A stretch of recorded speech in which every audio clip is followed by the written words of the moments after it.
Здраво, добро во новата епизода на Юскер. Денес вработуваме на случаи поразлични от другите случаи, тъй што се работи за мистериозен демнач.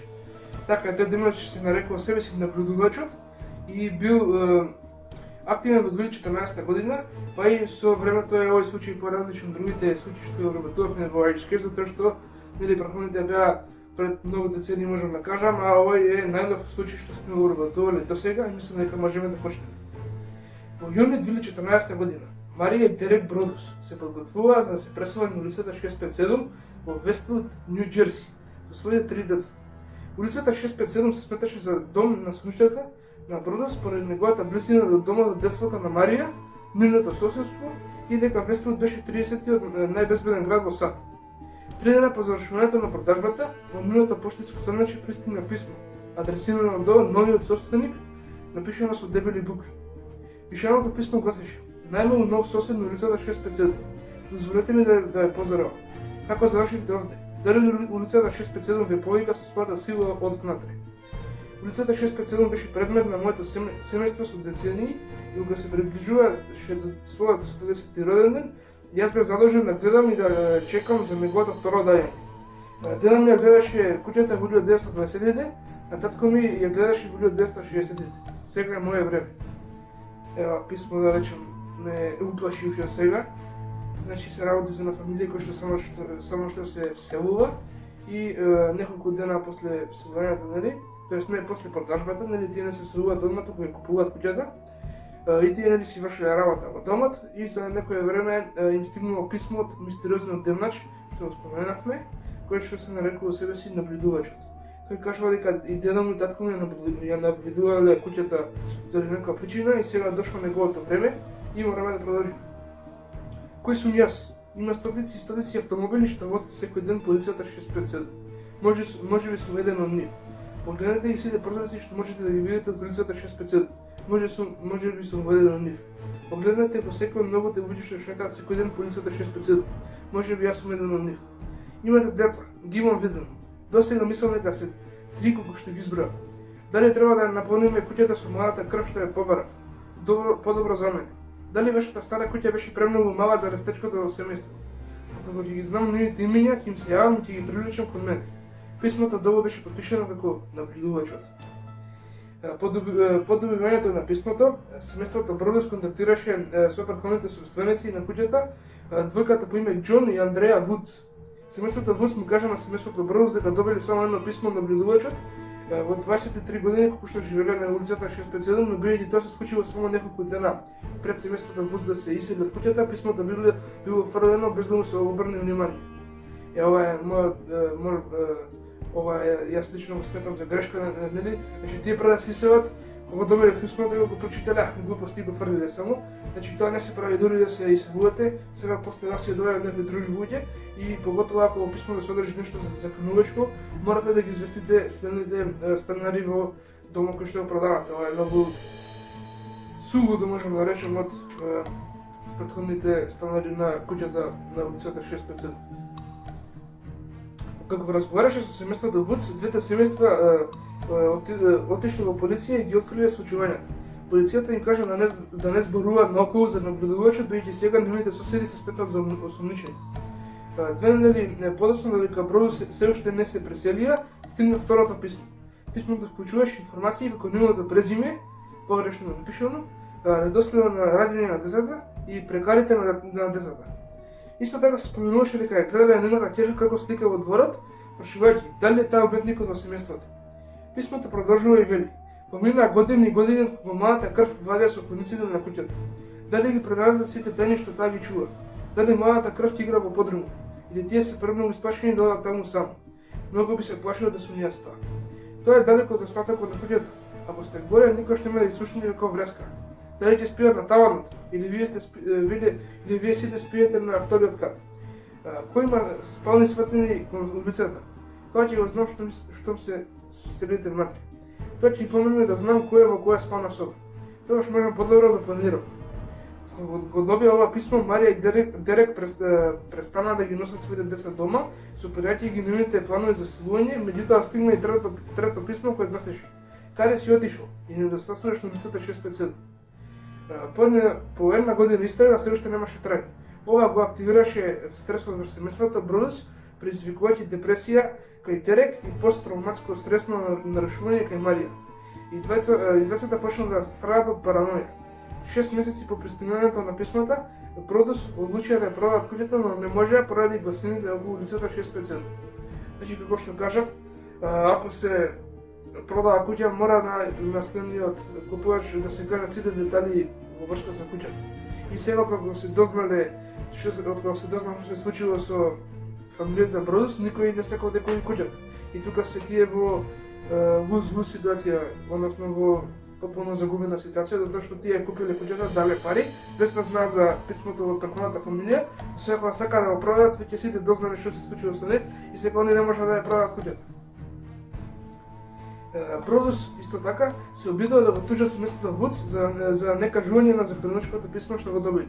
Меѓутоа судијата го офрли случајот бидејќи нема докази дека тие намерно го сокриле писмото, ниту пак дека верувале дека станува збор за вистинска закана. Ова го привлече вниманието на медиумите, а куќата наскоро беше предмет на медиумска лудост. Продусите исто така размислува да ја продадат куќата на инвеститор кој ќе може да ја сруши куќата и да ја подели парцелата на два дела. Како и да е, двете парцели ќе биле 3 метри поголеми од правдивата за големина на населбата и затоа тоа не можеше да се направи.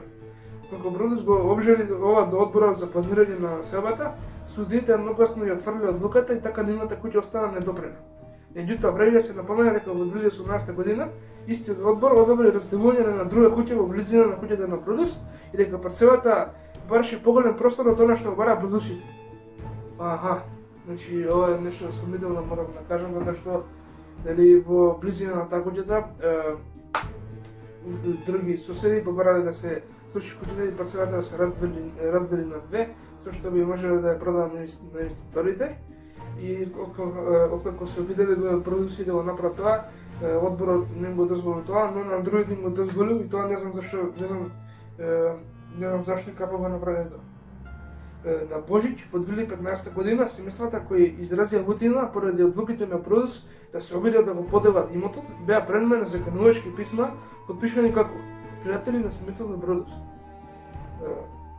Во првата 2016 година, околу 2 години од кога пристигна првото писмо, Бродус се пронашле семејство подготвено да го изнајми домот, под услов да може да се повлечат докато го пристигне друго писмо. Во рок од 2 недели куќата доби писмо патено до подлиот и Вуд Дерек и неговата роспиот сопруга Марија. Многу интересен надпис на писмото, значи тој веќе почнал да ги навредува членовите на фамилијата Бродус, значи стигнало писмо кај новите станари и тоа на писмото пишувало до Дерек и неговата роспиот сопруга Марија и мислам дека мора да ја прочитаме.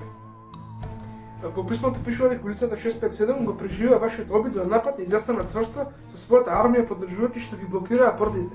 Моите војници на улицата ги следеа моите наредби во целост. Тие извршија својата мисија и ја спасија душата на улицата 657 со моите наредби. Поздрав од набљудувачот. Много интересно, па не знам што да кажам веќе. Значи тој сите луѓе што се побуднали дека Бродусите сакаат да го разделат да ја разделат парцелата на две. Значи сите тие луѓе наблюдувачот ги смета како негова армија и он нив ги користа за да се одбрани куќата на Бродус и улицата 657, што јас го сваќам за лудо. Може би собраќање на несреќа, може би пожар, може би нешто едноставно како лесна болест која никако да исчезне, но станува поваша од ден на ден, од ден на ден. Може би мистериозната смрт на домашно миндалинче. Најблиските одења шумираат, авиони, автомобили и велосипеди се уриваат, коските се кршат. Вие сте поразени од куќата и набљудувачот победи.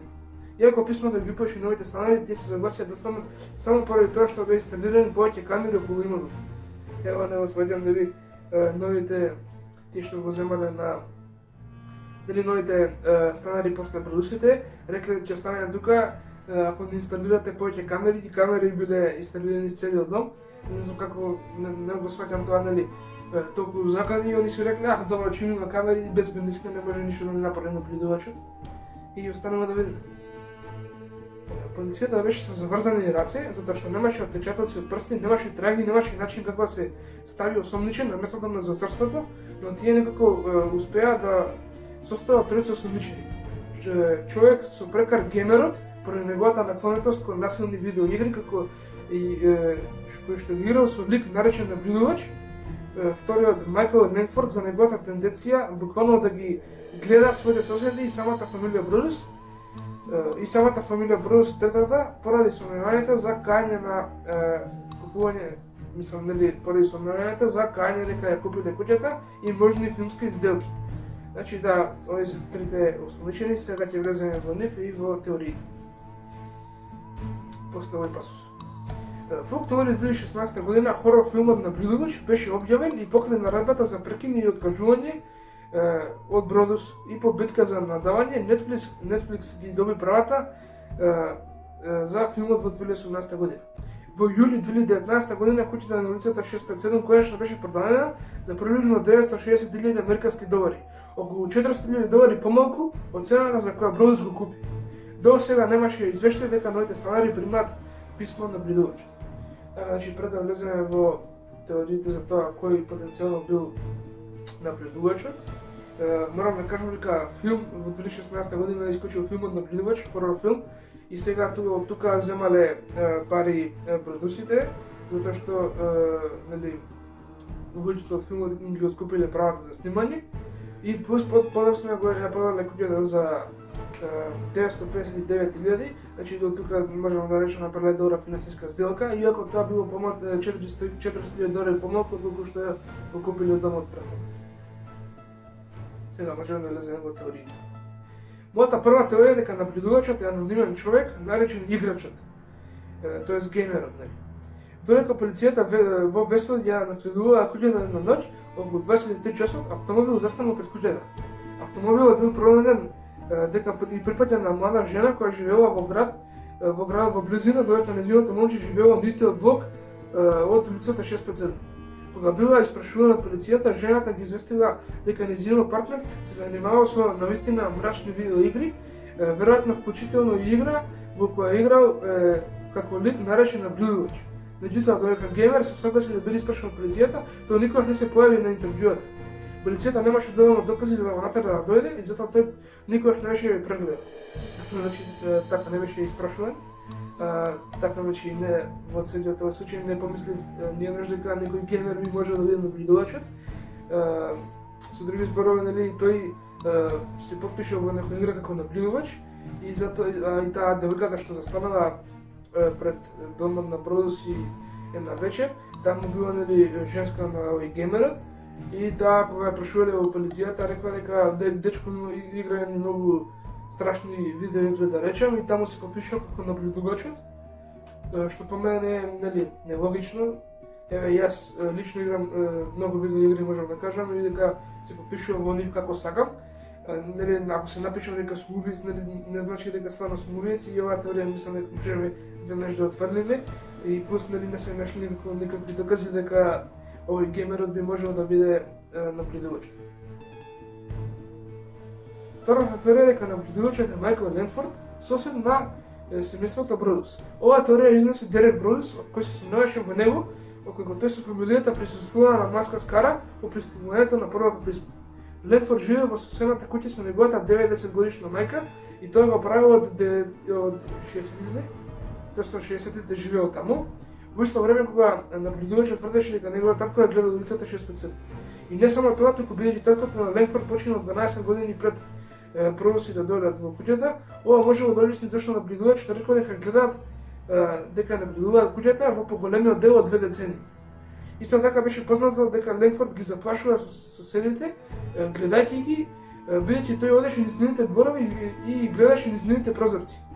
Како човек, значи, ова е нешто неверојатно, значи тој и се прегледал во дворовите и низ јапува во прозорците, што се викам го нарушува нивното, го нарушува, нели, им нарушува приватност, се извинувам. Многу чуден човек се на се и зашто овој да не биде наблюдувач, мора да продолжи. Наблюдувачот го